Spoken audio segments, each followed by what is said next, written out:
Vamos lá. Diz a comunidade de Israel: assim diz o Senhor: não aprendam as práticas das nações, nem se assustem com os sinais no céu, embora as nações se assustem com eles. Os costumes religiosos das nações são inúteis ou são vaidade. Corta-se uma árvore da floresta, um artesão a modela com seu formão, enfeitam-na com prata e ouro, prendendo tudo com martelo e pregos, para que não balance, ou para que não oscile, ou para que não tombe. Bom, vamos orar mais uma vez? Senhor, a gente possui Sua palavra e te peço mais uma vez, fala conosco, Jesus, fala de forma especial no nosso coração. Te peço que o Senhor use minha vida e que nosso coração seja confrontado e transformado com a Sua palavra, Jesus. Nós sabemos que a Sua palavra transforma o homem, transforma o ser humano. Nós te pedimos, nós queremos ser transformados pela Tua palavra, queremos ser encontrados pela Tua glória. Então fala conosco, em nome de Jesus. Amém. Amém, irmãos? Amém. Todos entenderam o que o texto está dizendo? Que a gente tem uma denúncia do profeta Jeremias, e no tempo do profeta Jeremias, no reino de Judá, talvez tenha sido o momento onde a nação de Judá estivesse mais longe da presença de Deus. A adoração a adoração a outros deuses já se tornava algo sistemático, sabe? Então a idolatria, aquilo que é adoração, que não é a Deus, é idolatria. Então a idolatria tinha se tornado sistemática, já não era uma idolatria ocasional, era um estilo de vida. Eles tinham incorporado ou encarnado aquilo que as nações faziam. Quando o texto aqui declara nações, logicamente estava falando de nações gentílicas. O que são nações gentílicas? São povos que não eram o povo de Deus, os judeus, os hebreus. Então, o tempo do profeta Jeremias era um tempo assim, de muita decadência espiritual. A gente vai perceber no Antigo Testamento, o povo de Deus tinha altos e baixos. No tempo de Jeremias, talvez tenha sido um dos piores momentos. A adoração a falsos deuses, assim, existia naquele tempo a quebra de fato da aliança do povo de Deus com o seu Senhor. E aí você percebe que não era somente o povo que estava afastado do seu Deus, mas você percebia que as lideranças, os reis, os sacerdotes e principalmente os profetas também, eles falavam aquilo que Deus não estava falando. Então eles levavam o povo para um lugar mais longe de Deus. Então, ao invés dos reis, profetas e sacerdotes aproximarem o povo de Deus, eles afastavam, guiavam o povo sempre para mais longe de Deus. E a gente percebe que o povo de Israel começava a perder a sua identidade espiritual. Israel foi levantada para ser luz nas nações. Israel era para testemunhar o Deus vivo, e a gente percebe que ela estava fazendo igual às nações, ou talvez pior do que as nações. Então o povo de Deus já havia tido um exemplo muito claro, vivido na pele, que era estar cativo no Egito. Então Deus tira aquele povo do Egito, e agora o povo está na iminência de um novo cativeiro, e eles vão para um novo cativeiro, eles vão para a Babilônia. A gente percebe que Jeremias anuncia um juízo vindo da parte de Deus. O que Jeremias queria era que o povo se arrependesse e se voltasse para Deus. E a gente percebe ao longo da história do profeta Jeremias que o povo o ignora, porque enquanto a Babilônia como reino avançava e vencia nações, e o profeta anunciando o cativeiro, eles ignoravam Jeremias. Jeremias sendo chamado para ser profeta desde novo, ele é rejeitado, ele é perseguido, ele é preso, ele é ignorado, ele é humilhado. Então, né, enquanto os profetas, eles declaravam, os falsos profetas daquele momento, declaravam, tudo está certo. Estamos vivendo um tempo de paz, paz sobre paz. Jeremias anunciava que o cativeiro estava vindo. E vindo porque o povo tinha abandonado, o povo tinha endurecido o coração, o povo tinha perdido, eles não estavam mais sensíveis à voz de Deus, à sensibilidade espiritual. E Jeremias tem essa incumbência de Deus, sabe? No capítulo 1, quando Deus chama Jeremias para ser profeta, o versículo 10 vai dizer o seguinte, e hoje dou a você autoridade sobre as nações e reinos, para arrancar, para despedaçar, para arruinar, para destruir, para edificar e para plantar. Então esse era o ministério do profeta Jeremias, um jovem profeta que foi perseguido, um jovem profeta que foi chamado por Deus para quê? Para arrancar, para despedaçar, para arruinar, para destruir, mas também para edificar e também para plantar. Por que tudo isso era a incumbência de Jeremias? Porque Jeremias anunciava um juízo, mas Jeremias também anunciava uma esperança. Ele falava acerca do juízo, né, que o governo da Babilônia, o império da Babilônia viria, mas também apontava para a esperança. Só que, infelizmente, o povo de Judá não ouve as palavras de Jeremias, não se arrependem, né, de tudo que estavam fazendo e vão, né, para a Babilônia e vão estar naquele período ali exilados, né, e assim a gente percebe que no tempo anterior, né, a esse juízo da parte de Deus, pela idolatria do povo, porque o povo tinha abandonado a aliança com Deus, a gente percebia no povo idolatria, percebia injustiça social, percebia, né, também a corrupção, que era não só moral, mas também religiosa. E a gente olha para o ministério de Jeremias. Jeremias é conhecido como o quê? Pode falar, irmãos. Está conversando aqui. Como profeta o quê? Chorão. Jeremias é conhecido como profeta chorão. E assim, a gente vai, né, perceber uma similaridade com Jesus e mais para frente com Paulo, que eu vou citar um texto do apóstolo Paulo. Mas, não sei se você estava aqui no dia que a gente falou sobre o domingo de Ramos, e a gente, né, contou, né, a história de Jesus, que um jumentinho adentra Jerusalém, e ele é recebido com palmeiras, como rei, e o povo grita o quê? Hosana, Hosana, Hosana. E é meio que paradoxal, assim, controverso, porque Jesus faz o quê? Quando olha para Jerusalém? Chora, sabe? Então, assim, Jesus entrando, né, ali na entrada triunfal, que é conhecido como entrada triunfal, em Jerusalém, onde ele é, né, ali aclamado rei, gritavam Hosana, ele no jumentinho, então está todo mundo festejando, né, só que Jesus olha para Jerusalém e vê a decadência espiritual de Jerusalém. Jesus chora, sabe? Jeremias faz o quê? Também? Ao ver a decadência do reino de Judá, assim, olhando para nós como, né, homens, mulheres, jovens, independente do sexo e idade, que somos chamados para ser luz, como estão os nossos olhos? Assim, se nós fôssemos Jeremias, irmãos, olhando para o nosso momento como nação, como cidade, nós choraríamos, ou você tem chorado, ou seus olhos estão secos, você não derrama lágrima alguma pela decadência espiritual que está em torno de você, ou você não se importa com isso, sabe? Isso não é problema meu, não estou nem aí, eu estou vivendo a minha vida, né?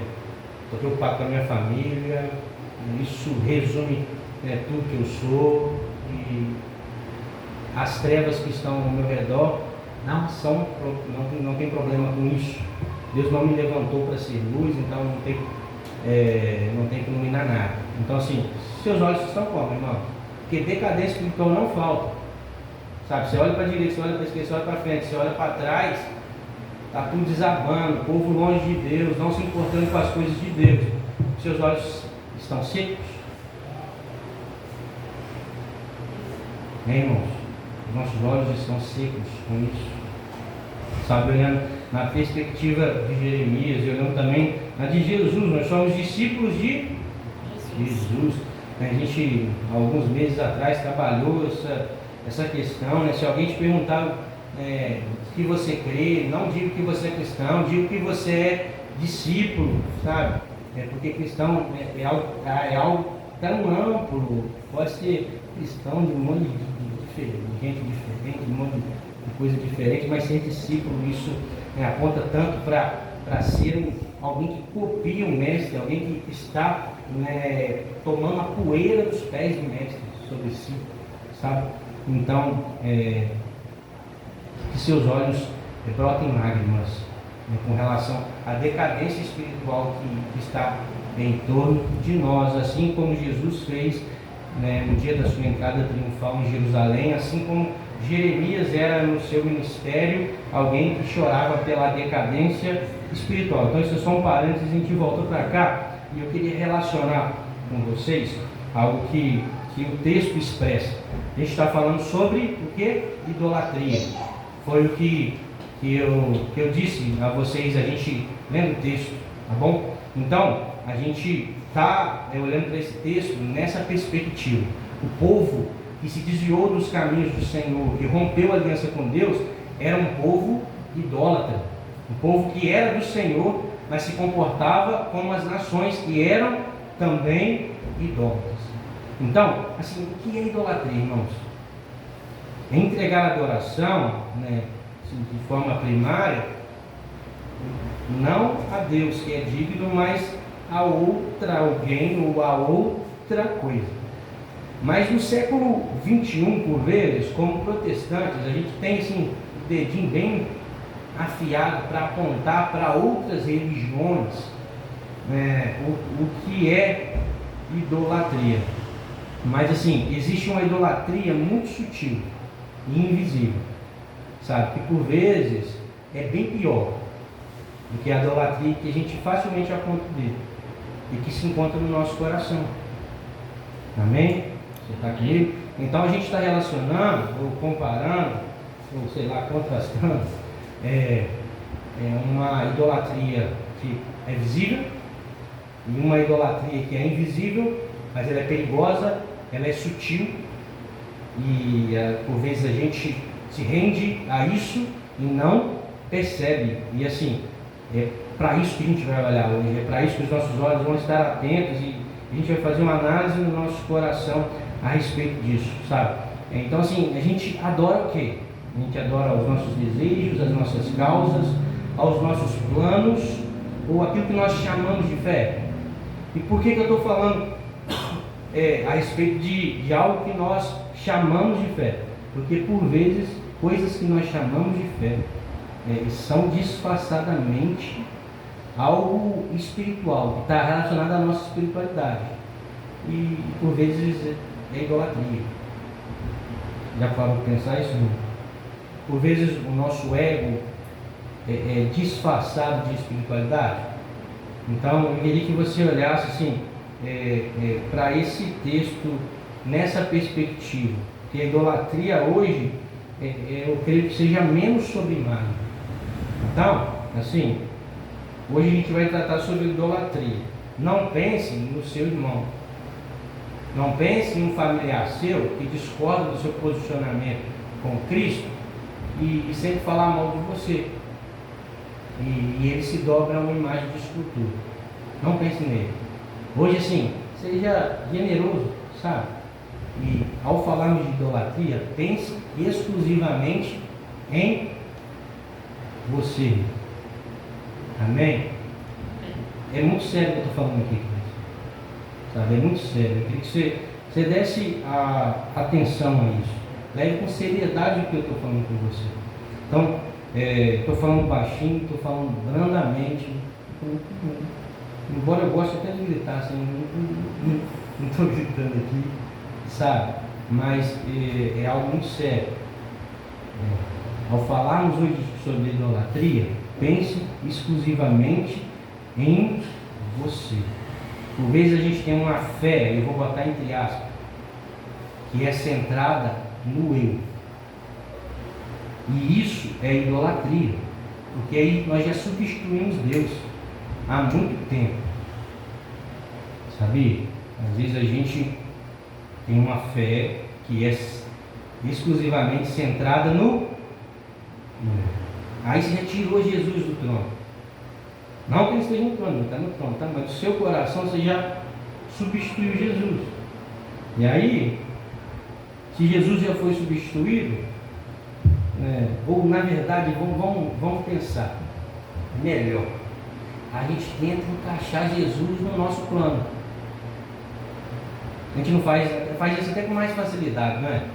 Sabe, a gente monta um plano, um projeto, a gente enche o nosso coração de expectativa, e aí a gente pega Jesus e fala: Jesus, você vai trabalhar aqui, ó. Sabe? Nas outras coisas, toca não.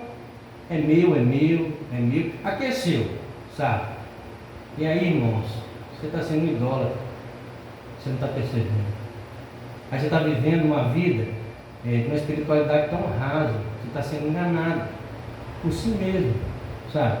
E por isso que isso é importante, porque isso pode dividir a nossa vida numa nova história, sabe? Será que você não está, irmão e irmã, assim, fazendo isso com Jesus? Tentando colocar Jesus dentro de uma caixinha, tentando encaixar Jesus no plano perfeito que você fez da sua vida, sabe? Você está cheio de expectativa, né, assim, a respeito de questões, de coisas, e fala: Jesus, atua aqui, tá? Na outra coisa não mexe não, que sou eu, e percebo que é tudo eu, irmãos. E assim, aí está o eu na frente de tudo, sabe? Então você substituiu Jesus há muito tempo, e isso é idolatria, muito mais que se dobrar a uma imagem, não que não seja também idolatria, e é isso que o profeta está denunciando aqui.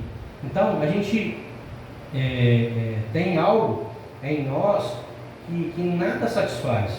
Paulo vai falar isso em Filipenses, no capítulo 3. Eu vou pedir o Bruno para colocar aqui, Filipenses 3,18, a partir do versículo 18. Eu vou estar lendo aqui, você vai acompanhando aqui, não precisa nem de abrir sua Bíblia não. E a gente vai perceber que existe uma idolatria, e a expressão que Paulo vai usar e vai enriquecer aquilo que a gente está refletindo hoje. Amém? Então vamos lá. Aqui já. Olha só, pois muitos andam entre. Olha lá, irmãos, Paulo está escrevendo para a igreja. E aí Paulo está falando assim: olha só, irmão, tem muitos que estão aqui andando com a gente. Esse povo está entre nós, dos quais repetidas vezes eu lhes dizia, e agora digo, o quê? Parece com Jeremias, irmão? Parece com Jesus? Parece? Um pouquinho, né? Então eu digo até chorando, que são inimigos de quem? Espera aí, irmão. Espera aí. Então tem gente no meio da igreja, e assim, Paulo está chorando por esses, e está dizendo que tem gente que é inimigo da cruz. Irmão, cruz não é adereço. Cruz é o quê? Símbolo de libertação, de salvação. Então, existia dentro da igreja gente que andava entre o povo de Deus e era inimigo da cruz. E aí o 19 vai dizer: o destino deles é a perdição. É assim, agora presta atenção nessa frase. O Deus deles é o que, irmãos? É o vento. O Deus deles é o vento. E a glória deles está naquilo que deveriam se envergonhar, visto que só pensam nas coisas terrenas. Olha só, texto que se parece com Jeremias 4, 10, 3. Porque Jeremias está falando: olha só, essas nações, tudo que eles fazem é vaidade, tudo envergonha, tudo inutilidade. E agora Paulo está falando, existem pessoas entre nós que são inimigos da cruz de Cristo. O Deus deles é o próprio vento. O Deus deles é o próprio apetite insaciável. Isso é idolatria, irmãos. Visto que só pensam em coisas, o que, irmão? Terrenas. Uma mente que está cheia de coisas terrenas. Aponta para quê? Para um coração que tem se voltado para um Deus que não é o Senhor. Sabe? Idolatria. Idolatria, irmãos. Idolatria. Gente protestante que gosta de pegar o dedo na cara de católico e falar que católico é idólatra. Né? A gente. Sabe? Onde Deus é o próprio vento. Só pensa em coisas terrenas. E aí o 20 para completar, pois a sua pátria está no céu. Então Paulo está falando assim, ó, se ligue, para de pensar nas coisas terrenas. A pátria de vocês é o céu, de onde também aguardamos o Salvador, o Senhor Jesus Cristo. Amém, irmãos? Olha só, irmãos, então existe um Deus que é o vento, a idolatria que se encontra em nós mesmos, sabe? E o que seria isso? São desejos incontrolados, uma autossatisfação, um imediatismo nas coisas, sabe? E uma expressão que a gente vai falar um pouquinho, que é o hedonismo. Talvez você não tenha ouvido, não sabe o que é. A gente vai falar mais sobre o hedonismo. Para a gente fechar essa reflexão, eu não vou demorar, não vou me alongar, é para a gente sair daqui assim, encharcado com o Espírito de Deus, falando em nosso coração a respeito dessas coisas. Então, irmãos, no século 21, muitos ídolos não têm forma de madeira. Tá bom? Não tem forma de madeira, mas são os nossos apetites. É o nosso ventre. Tá bom? Então, assim, como ele se manifesta? Como frases assim, ó, eu mereço ser feliz. Você já viveu por esse lema? Sabe? Ou, se for bom para mim, é de Deus. Sabe? É pensar somente em si mesmo. Sabe? É não suportar o sofrimento por vezes. Entendeu? Então, assim, que Deus nos livre.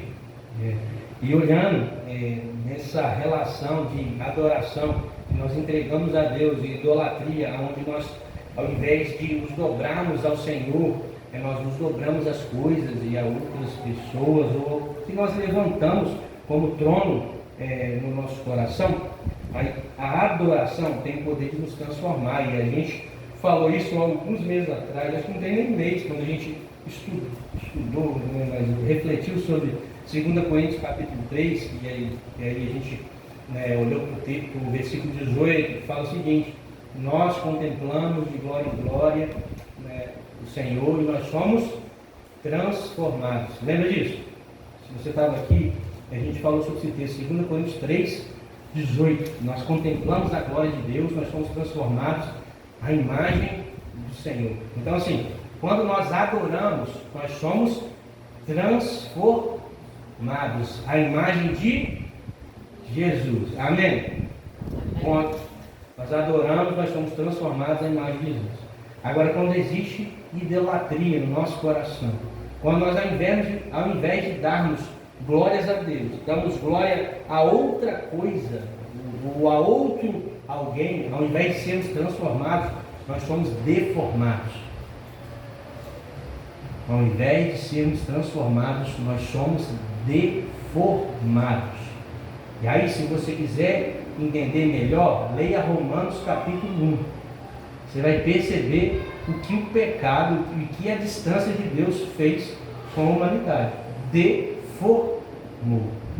Então, idolatria te deforma, irmãos. É uma desintegração de quem você é. Quanto mais longe de Deus, quanto mais glória você não dá a Deus, mais deformado você fica. Mais distorcido daquilo que Deus chamou para ser, você se torna. Misericórdia, né? Misericórdia. E aí, olhando para essa questão do nosso ventre nos guiar, porque é isso que Paulo está falando aqui, né? Pessoas que o ventre os domina, né? Isso é idolatria. Pense aí em Gênesis, e aí pense em Adão, pense em Eva. Olha a artimanha de Satanás, irmãos. Quando a serpente aparece para Eva, para Adão, o que ela propôs? Coma e se torne semelhante. Perceba, irmãos, que Satanás, ele não reivindicou a adoração para si. Em algum momento a serpente falou assim: me adora aí. Falou, irmãos? Você conhece Deus? Não. Mas o que a serpente fez?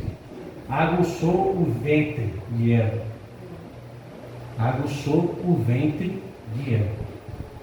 E Eva se inclina a isso. Então, Satanás não reivindicou a adoração.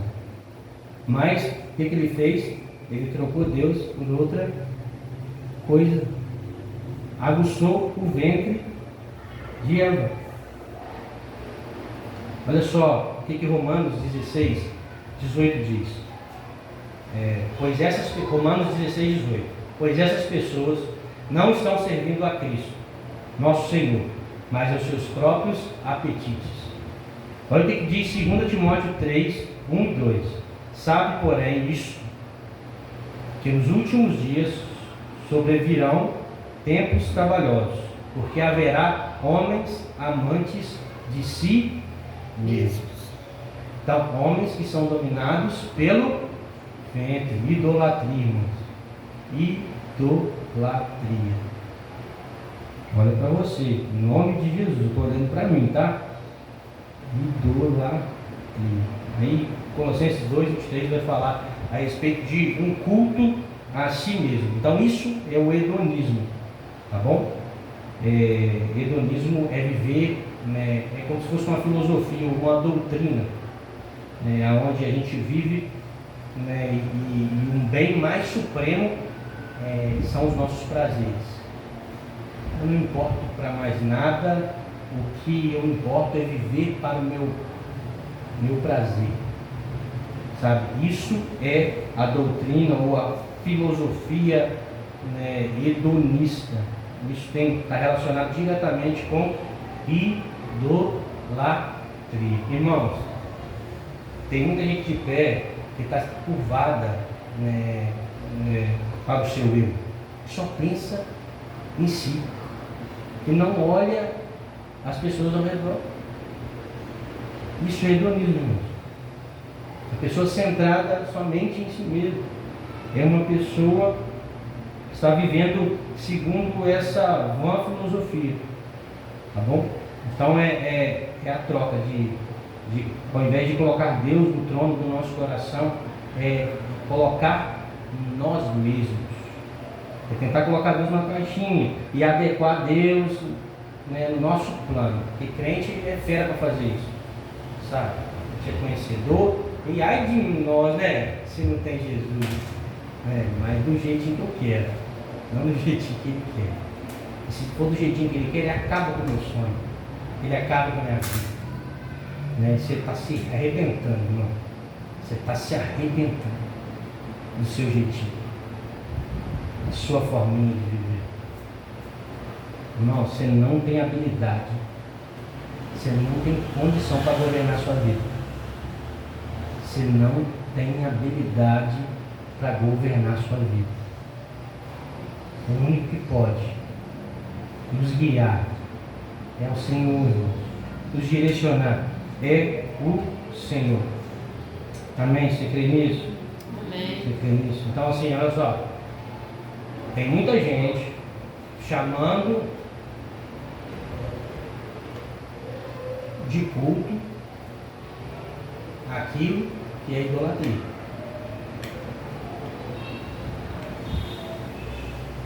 Beleza? Vocês estão pensando comigo? Estou falando devagarzinho, porque a gente tem que pensar mesmo sobre isso. Tem muita coisa que a gente chama de culto ao Senhor. É idolatria, irmão. É idolatria. Sabe? Não tem a ver com o governo do Senhor. Tem a ver com o nosso próprio governo,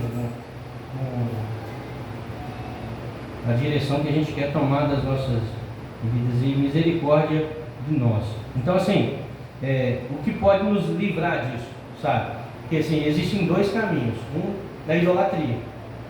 Uma onde a gente rompe com a nossa aliança com Deus. E um caminho da cruz, sabe? Uma vida cruciforme. Você já ouviu esse termo? Cruciforme? Parece com cruz, né? Tem a ver com cruz. É uma vida moldada segundo a cruz de Cristo. Então, assim, como não viver nessa vã filosofia do hedonismo? É uma vida cruciforme. Uma vida pautada naquilo que a cruz nos aponta como modelo de vida. E aí a gente olha para a cruz de Cristo, sabe? Por isso que a gente cantou hoje sobre a cruz de Cristo. Existe um padrão de vida do discípulo de Jesus. Segue ao mestre, toma a sua cruz. Bora, vida cruciforme. Assumimos essa vida e desistimos de viver para nós mesmos. Vamos contra o hedonismo, porque hoje no século XXI talvez essa geração nunca viveu tanto. Embora Paulo já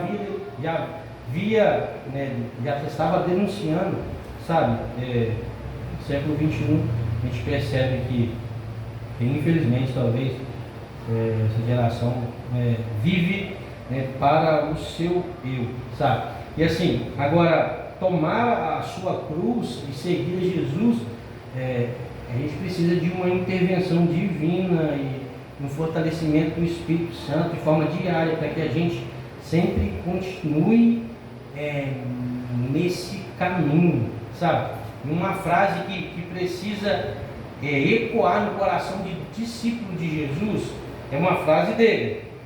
Todas as frases de Jesus era bom ecoar no nosso coração. Né? A gente precisa fazer força para que ecoe. A gente precisa encher o nosso coração da palavra de Deus. Mas Lucas 23:46 é uma frase de Jesus, onde Jesus diz o seguinte para Deus Pai: Pai, nas tuas mãos entrego o meu quê?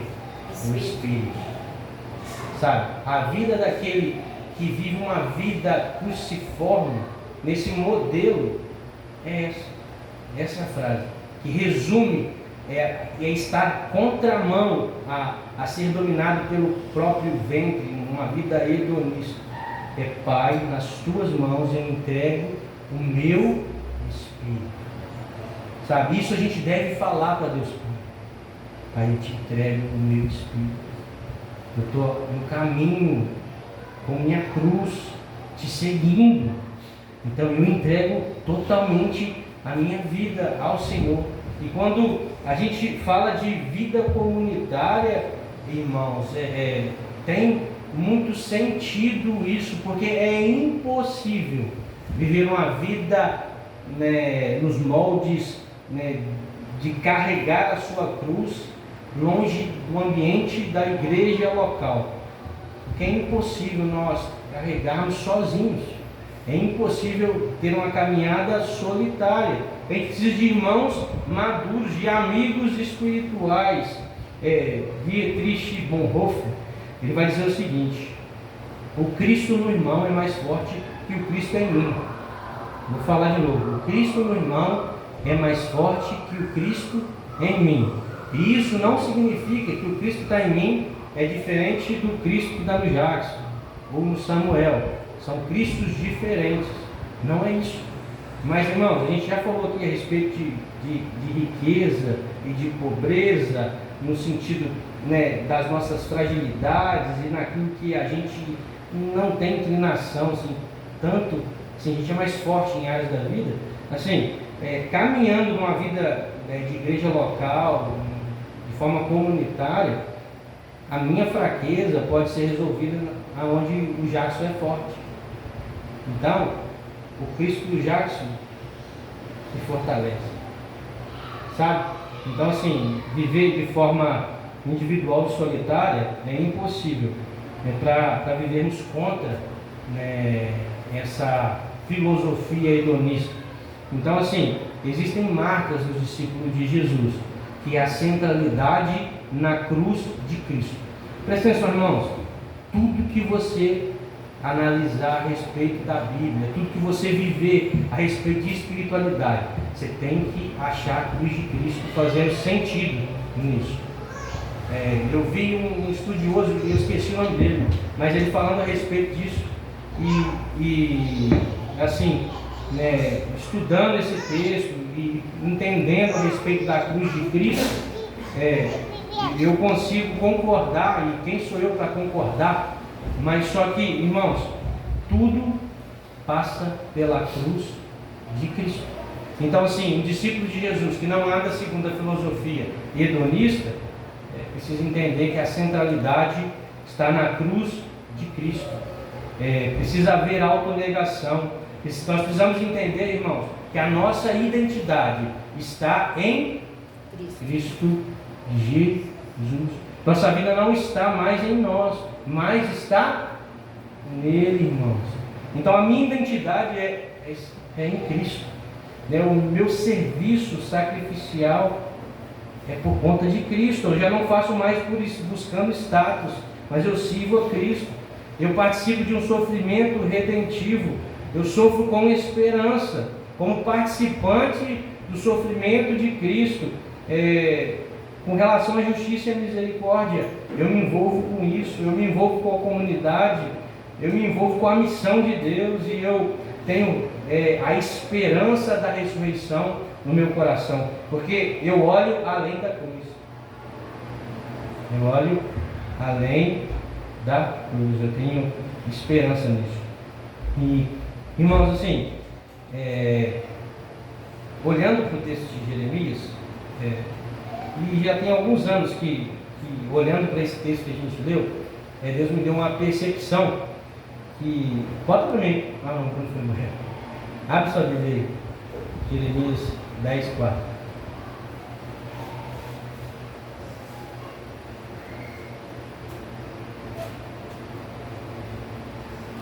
Jeremias 10:4. Você vai perceber alguns elementos quando se trata de idolatria que Jeremias, não sei se é de forma sarcástica, ele usa. Eu não sei se ele está denunciando e está assim zombando com relação à idolatria das nações. Talvez seja uma percepção minha lendo esse versículo. Me parece que Jeremias está zombando da idolatria das nações. Mas o que Jeremias fala? Fala assim: olha só, vocês precisam de um artesão, vocês precisam de alguém para arrancar ali a madeira, e aí o que vocês fazem? Vocês enchem ela de ouro e de prata. Usam o que? Um prego e martelo. Vocês pregam esse ídolo para que o ídolo não caia. Vocês pegam um prego, vocês pegam um martelo para que o ídolo não caia. Irmãos, prego e martelo, elementos que envolvem a crucificação de Jesus. Prego e martelo, elementos que envolvem a crucificação de Cristo. Até madeira tem no meio, né? Então, assim, não sei se é um presságio que Jeremias está anunciando de forma sarcástica e profética, mas enquanto um ídolo precisa ser colocado no madeiro, martelo e prego, para ser seguro, o próprio Deus encarnado assume a sua cruz e se entrega por nós, pregado no madeiro por nós, sabe? Pregado no madeiro por nós. Então, assim, na cruz, prego traz vida, irmãos. Na cruz, prego traz vida. Um ídolo pregado só significa morte. Mas o próprio Cristo, o próprio Deus encarnado, sobe no madeiro, ou erguido no madeiro, melhor dizendo, e é pregado com pregos e martelos. Isso traz significado à nossa vida e à nossa espiritualidade. Bem, irmãos, quais são as marcas que você traz sobre si por caminhar com Cristo, irmãos? Quais são as marcas? Então a gente percebe ali o Deus verdadeiro sendo pregado numa cruz com pregos, com o auxílio de um martelo. Jesus, ele permitiu ser pregado nessa cruz. Ele não é pregado, e isso não é sinônimo de fraqueza, porque com um sopro Jesus matava todos os romanos que ali estavam fazendo essa crucificação. Mas é por amor que Jesus se entrega numa cruz por nós. Sabe, irmãos, se tem prego e martelo aí na sua vida, você tem que fixar o quê? Quem, irmãos? Quem você está pregando aí para não cair?